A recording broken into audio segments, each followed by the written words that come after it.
তো এখন আমি এই ফলগুলো সব কেটে নিচ্ছি পুজো দিতে যাওয়ার জন্য। তো তোমাদের সাথে আজ আমি এই ব্লগটা শেয়ার করব। তো তোমরা কিন্তু অবশ্যই আমাদেরকে জানাবে যে ব্লগটা তোমাদের কেমন লাগলো। তো চলো টুকটুক করে ফলটা কেটে নেওয়া যাক। এই যে বোন একটা মালা তৈরি করেছে মহাদেবের জন্য। তো দেখো কত সুন্দর হয়েছে মালাটা, আর এটা অনেকটা বড় হয়েছে। Hello guys, welcome back to my channel. চলে এসেছি নতুন একটা ভিডিও নিয়ে। আজ অনেক দিন পর আমি তোমাদের সাথে একটা ব্লগ শেয়ার করতে চলেছি। অনেক দিন কিছু কারণবশত তোমাদের আমি ভিডিও দিতে পারছি না। তো বাইরে প্রচন্ড গরম রোদ, সেই জন্য ডান্সের ভিডিও আসছে না। তো আমি ভেবেছি যে তোমাদের সাথে মাঝে মাঝে ব্লগ শেয়ার করব, যদি তোমরা সেটা পছন্দ করো। তো তোমরা যদি ব্লগ দেখতে ভালোবাসো তবে এই ব্লগটা পুরোটা দেখার পর অবশ্যই আমাকে কমেন্টে জানাবে যে আমি নেক্সট তোমাদের আর ব্লগ দেবো কিনা। তো তোমরা যেটা পছন্দ করবে আমি সেটাই তোমাদের সামনে নিয়ে আসার চেষ্টা করব। তো আজ শ্রাবণ মাসের দ্বিতীয় সোমবার, তোমরা তো জানো এটা বাবা মহাদেবের মাস। তো আমি আজ যাচ্ছি আমাদের গ্রামের শিব মন্দিরে। তো আমাদের শিব পুজো মানে বাৎসরিক যে পুজো হয় শিবরাত্রিতে, সেটা আমি তোমাদের সাথে ব্লগে শেয়ার করেছি এর আগে। তো আজ আমি আমাদের শ্রাবণ মাসে বাবা মহাদেবের পুজোটা কিভাবে হয়, সবাই কিভাবে মহাদেবের আরাধনা করে সেই সম্পর্কে আমি তোমাদের কিছু জানাবো। তো চলো বেশি কথা না বলে আমরা মন্দিরের দিকে যাই। তো চলো যাওয়া যাক।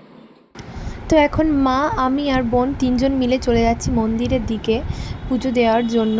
তো আজ অনেক দিন পর আমি তোমাদের সামনে ভিডিও নিয়ে আসছি আর কি। তো ভীষণ আমার খুব ভালো লাগছে। এতদিন আমি নিজেই ভিডিও দিতে পারিনি, সেটা ভেবে আমার খুব খারাপ লাগছিল। তো জানি আমার চ্যানেলটা একদম খিচুড়ি হয়ে গেছে। তো বকতে বকতে দেখো চলে এসেছি মন্দিরের সামনে। তো তোমরা তো দেখতেই পাচ্ছ যে আমাদের মন্দিরটা এখন তৈরি হচ্ছে। তো চলো ভেতরে পুজো তোমাদের সাথে আমি শেয়ার করব। তো মন্দিরের ভিতরে এসেই দেখলাম যে একটা ছোট্ট বাচ্চা মেয়ে, সে মালা গাঁথছিল। তো দেখো ও কি সুন্দর মালাটা গেঁথেছে। আর এখানে অনেকে এখন চলে এসেছে, তোমরা দেখতেই পাবে। তো আমি মন্দির থেকে বেরিয়ে আমাদের সামনে যে মন্দিরে জল ঢালা হয় বাবার মাথায়, সেখানে চলে যাচ্ছি বাবার মাথায় জল ঢালার জন্য। আজ আমরা তিনজনেই বাবার মাথায় জল ঢালবো, মা, বোন আর আমি তিনজন মিলে। তো চলো তোমরা সেটা দেখতে থাকো।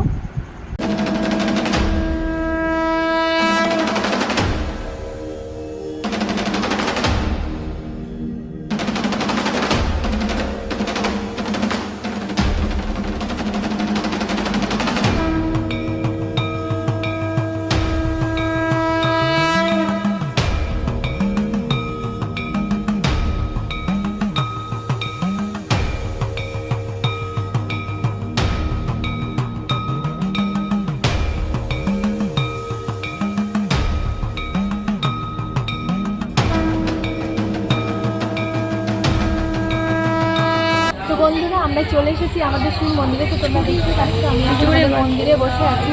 তো এখানে বাবা মহাদেবের মাথায় সবাই জল ঢালে। তো আমাদের সামনেই হচ্ছে মূল মন্দির, সেখানে পুজো শুরু হয়ে গেছে। তো তোমাদের সেটাও আমি দেখাবো, আরতি সব কিছু তোমাদের আমি আজ শেয়ার করব আমার এই ভিডিওতে। তো চলো পুরো ভিডিওটা তোমরা ফুল দেখতে থাকো, আর কিভাবে পুজো হয়, পুজোর আরতি সব কিছু আমি তোমাদের সাথে আজকে শেয়ার করবো। তো চলো যাবো।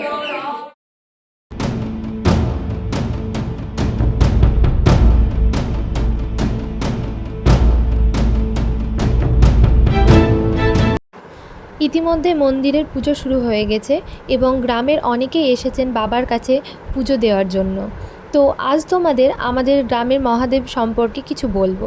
ছোটোবেলা থেকে শুনে আসছি মহাদেব স্বয়ং নিজেই এই মন্দিরে বাস করেন। তিনি প্রায় আনুমানিক ১৫০০ বছর আগে থেকেও এখানে রয়েছে। বাবার কাছে মন থেকে কিছু চাইলে তিনি কখনো তাকে কাউকে ফেরান না। সকলের মনস্কামনা তিনি পূরণ করেন।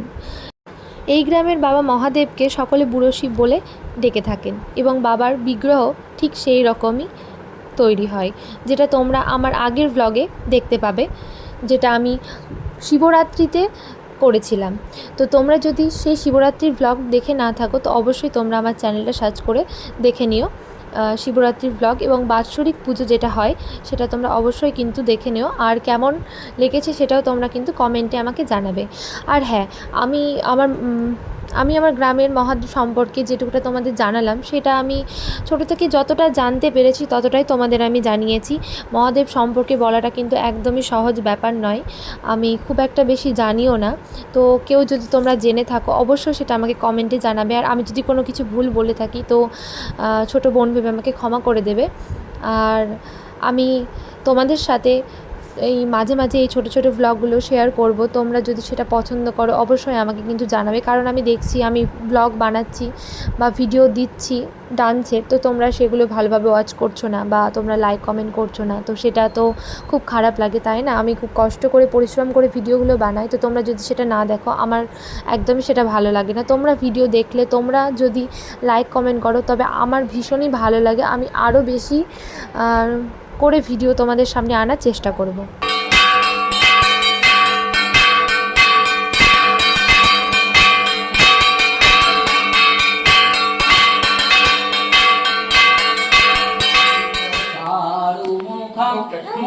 পদ্ম বিনিন্দিত কোটি বিধু বিধু খণ্ড বিমণ্ডিত ভারতটং নমামি শিবং শিবকল্পতরো বিশ্বরাজনিকেতন মাদি গুরু গরুড়াসন মার্তি বিনাশকারং প্রমথাধিপ সেবক রঞ্জনকং প্রণমামি শিবং শিবকল্পতরো মকরধ্বজ মতঙ্গহরং পরিচরমবিলাস বিশেষকরং বরদাভয়শূলা বিষাণধরং প্রণমামি শিবং শিবকল্পতরো জগদুম্বব পালন নাশকরং কনুরেশ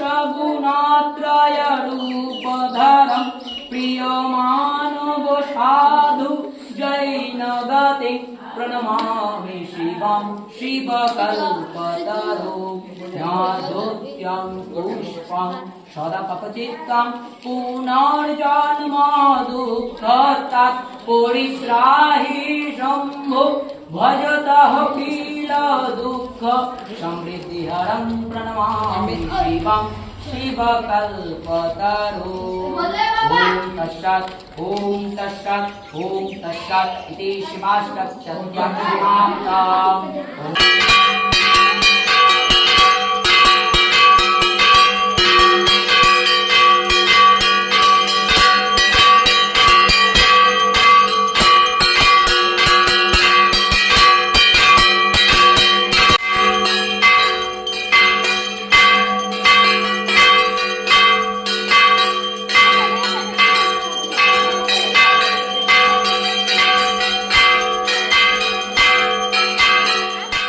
তো তোমরা দেখতেই পেলে বাবা মহাদেবের কিভাবে পুজো হয় বা আরতি হয়। তো এখন আমাদের মন্দিরের সামনে যে মা কালীর মন্দিরটা রয়েছে সেখানে পুজো হচ্ছে। তো সেখানে প্রতি সোমবারই পুজো হয় আমাদের এই গ্রামে, এবং এই শ্রাবণ মাসটা পুরো সোমবারটা বিশেষ একটা পুজো করে থাকেন। তো আজকের ভিডিওটা এই পর্যন্তই। আজকের পুরো ভিডিওটা তোমাদের কেমন লেগেছে তোমরা কিন্তু অবশ্যই আমাকে কমেন্ট করে জানাবে। আর হ্যাঁ, আমার চ্যানেলে যদি নতুন হয়ে থাকো তো অবশ্যই আমার চ্যানেলটি সাবস্ক্রাইব করে আমার পাশে থাকবে। আর হ্যাঁ, তোমাদের যদি এরকম ভিডিও দেখতে ভালো লাগে তবে কিন্তু একদম আমাকে জানাবে, কারণ আমি বুঝতে পারছি না তোমরা ঠিক কী দেখতে চাইছো। তো যাই হোক, আর বেশি কথা বাড়াচ্ছি না, আজকের ভিডিওটা এই পর্যন্তই রাখছি। বাই, সবাই ভালো থেকো। হর হর মহাদেব।